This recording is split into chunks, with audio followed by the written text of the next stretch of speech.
Mom? Yeah, fold my tidy whities. Duh. Hey guys, so when you're in position on the scissor lift, one of the things you want to do is so that this thing doesn't move, right? Boom. So we want to turn everything to neutral so it's not on lift, not on drive.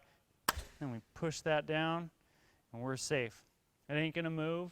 It's not going to move on you, hit the aircraft if you bump this or anything. Not even the horn.